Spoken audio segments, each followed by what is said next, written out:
com você? Eu sou o Daniel, diretor de Pesquisa e Desenvolvimento do Nexo, Instituto de Psicologia Aplicada. E aí, gente, tudo bem? Eu sou o Fernando, sou diretor técnico aqui do Nexo também. Muito legal, gente. E hoje a gente vai estar abordando um tema, que é um tema, acho que assim, se a gente for pensar, né, cara, acho que é pouco tratado se a gente pensar na literatura científica do Brasil, né, se a gente for ver. É uma coisa que a gente observa com muita frequência no nosso cotidiano. E é uma coisa que a gente muitas vezes não tem um olhar tão grande. Acho que assim, a sociedade, de uma maneira geral, não tem um olhar tão grande, né? Que é para as vulnerabilidades psicológicas, né? E como assim vulnerabilidades psicológicas? Quando eu penso em vulnerabilidade psicológica, a gente pensa numa coisa que é muito ampla, tem bastante possibilidade, né, cara? Vários contextos e contingências que geram vulnerabilidade das mais diversas pra gente ao longo da vida da gente. Desde questões sociais, externas, internas, econômicas, né, biológicas, culturais, tudo. Exato. Perfeito. A questão que eu vejo é muitas vezes a questão do preconceito ligado a certos tipos de vulnerabilidade. O estigma, né? Cara, estigma. Porque a gente está muito acostumado, se a gente for parar e olhar, a gente está muito acostumado, por exemplo, então o cara teve, sei lá, ele tem uma doença crônica, tem, sei lá, um câncer específico, então, cara, ele vai ter um afastamento no trabalho, por exemplo, que o cara, sei lá, o cara infartou e ele não consegue mais trabalhar, ele teve lá um problema, uma questão cerebral, sei lá, um coágulo no cérebro, alguma coisa assim, e ele não consegue mais trabalhar. Então, a gente está muito acostumado com questões físicas, né? É meio que assim, tem um exame, deu o exame mostrou isso. Exato, assim, o exame né? mostrou então, isso, então essa pessoa a gente vai ter cuidado. Só que... E a parte psicológica não é tão assim, cara, né? Se a gente tivesse... Quem falava isso? O Rubem, o Rubem falava isso, né? De outra área, enfim, não lembro agora de que área que ele falava mesmo, cara? Mas viu, nada psicológico, não tem um check-up psicológico? A gente ficou pensando nisso, né? Check-up psicológico. Que deveria ter um check-up claro psicológico, né? Não, é uma tremenda ideia, é uma puta ideia que ele teve, porque realmente é um fato. Veja, a gente tem os psicotécnicos da vida, a gente tem exame psicológico para admissão de um monte de coisas, mas a gente não está pronto, a gente não tem talvez literatura talvez suficiente, enfim, ou talvez não esteja tão atento a esse tipo de fato, né? A certos, por exemplo, uma pessoa que tem uma predisposição, né, à depressão. Então o cara tem a gente tem, óbvio, fatores de risco para depressão, fatores de estado mental de alto risco, que quando a gente estuda, por exemplo, esquizofrenia, a gente sabe de um estado mental que ele é perigoso, mas a gente não tem, por exemplo, uma coisa tão sistemática, porque, por exemplo, quando está de depressão, muitas vezes isso é considerado como socialmente o cara é fraco, né? Então, a figura é essa, ele não dá conta sozinho, né? Não dá conta sozinho. Então, eu tô mal, eu tô deprimido. Que é o estigma de quem, de repente, muitas vezes, infelizmente, ainda tem, de quem vai procurar terapia, né? A pessoa não consegue sozinho, né? Então, ele tem que precisar de ajuda, né? Perfeito. E realmente socialmente, e hoje, ainda mais hoje, né? Que todo mundo tem que dar conta de tudo, né? Não, e depressão é a maior causa de afastamento de trabalho, se a gente for pensar hoje em dia, né, cara? E como as pessoas ainda não atentam para isso. Quer dizer, tem um monte de fatores que vão dizer pra gente, falar, olha, essa pessoa talvez ela tenha uma tendência, né, o dado histórico dela, biologia dela, genética, né? Então, ó, se a gente conseguisse recolher fatores, né, e chegar naquela pessoa e falar, olha, essa pessoa, esse quadro, você por ser assim, por ter esse tipo de histórico, a gente na clínica a gente faz isso com o paciente. É que a gente já faz tem isso. Maior probabilidade aqui do que aqui e ali, né? Você tem que evitar esse tipo de situação, é aquilo, né? Esse é o tipo de paciente que tem que fazer dieta emocional, eu brinco, né? É o tipo de paciente que, por exemplo, ao longo da vida, ele tem que selecionar muito bem certas experiências, ele tem que ter um acompanhamento, uma terapia desde muito cedo, né? Ele tem que selecionar muito bem algumas coisas. Óbvio, a gente não prevê tudo que pode acontecer com a gente na vida, mas ter esse suporte desde muito cedo, ter esse cuidado consigo desde muito cedo e procurar, né, situações de maior estabilidade, né? Por quê? Porque isso cria nele uma vulnerabilidade muito grande. Quer dizer, você tem pessoas hoje que depois de muitos anos, tem algumas pessoas, né, que a gente atende, então desde muito cedo já dava alguns sinais, ou sofreu um acidente, ou tem bateu a cabeça muito cedo, tem aquela vulnerabilidade encefálica. Depois de 30 anos trabalhando, o cara surta dentro do trabalho por causa de estresse excessivo, burnout, começa a ter crise epilética, começa a ter crise de ansiedade violenta, deprime, né? Quer dizer, de onde veio isso? Ele já tinha uma vulnerabilidade, ele não respeitou aquele limite, por isso ele estourou.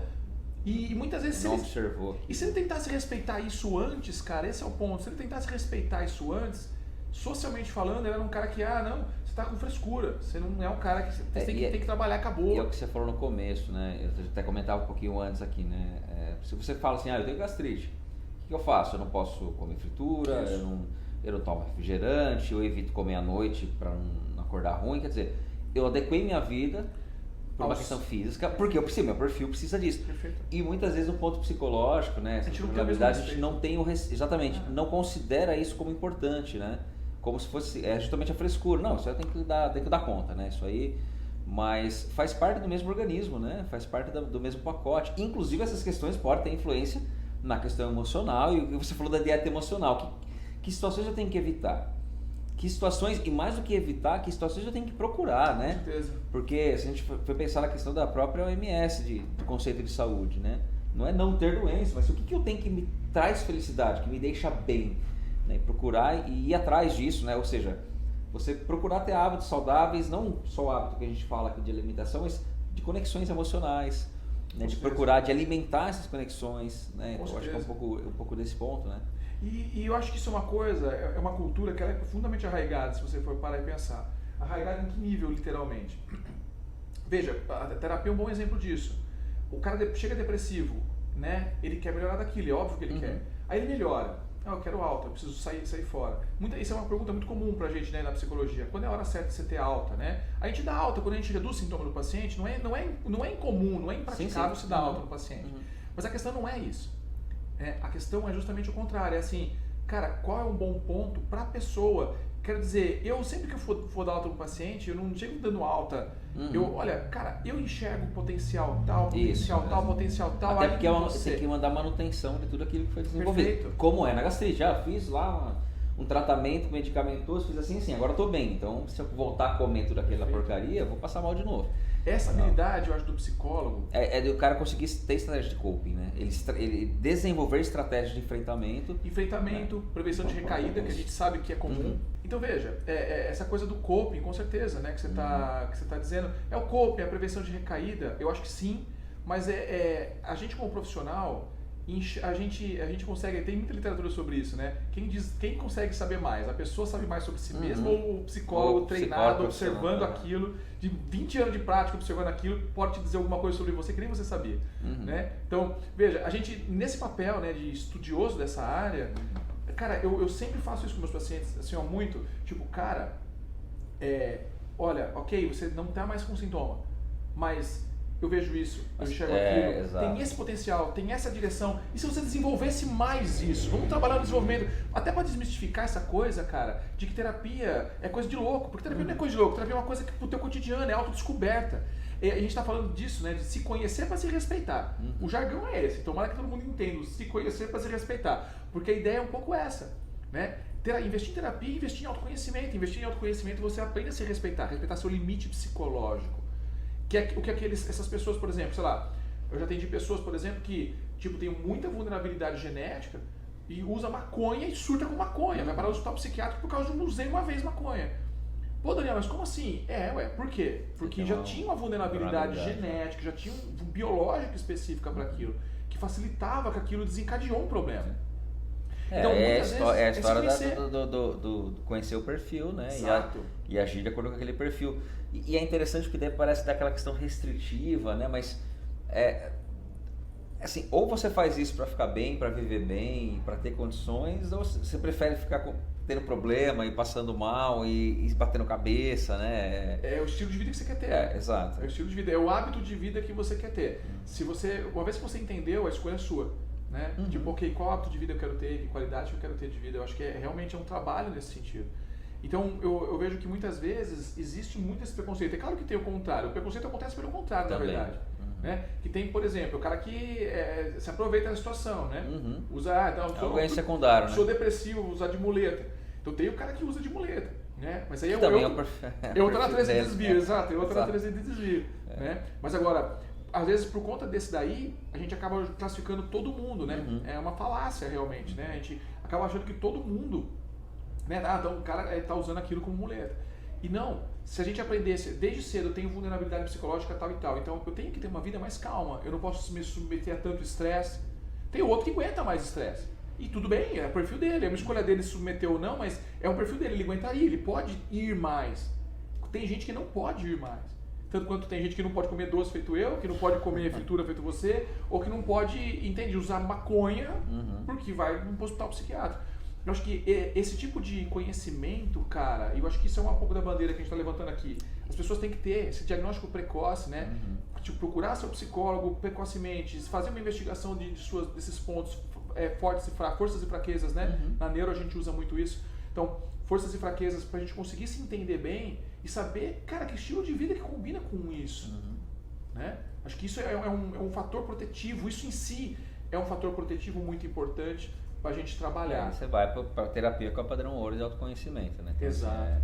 O quanto você potencializa, né? E é interessante isso, porque eu sempre, às vezes que eu vou dar aula, eu falo isso, pô, o sonho do psicólogo é ouvir, né, uma pessoa que entra no consultório e fala, eu tô aqui porque eu tô bem, eu quero me conhecer melhor, eu quero... Faz dano muito nessa. Né? Então, assim, as pessoas esperam chegar lá no problema e tal. Isso é uma característica que, às vezes, na questão física também, né? Espera a coisa zoar para ir lá. Mas, justamente, na parte psicológica, essa prevenção psicológica, tem muito a questão de potencializar fazer coisa melhor, né? Pô, eu vou poder ser uma pessoa melhor, um profissional melhor, eu vou poder ser um pai melhor, uma mãe melhor, enfim. Né? Você acaba melhorando, se melhorando e melhorando os outros, né? Porque à medida que você está bem com você, a gente falava disso, né?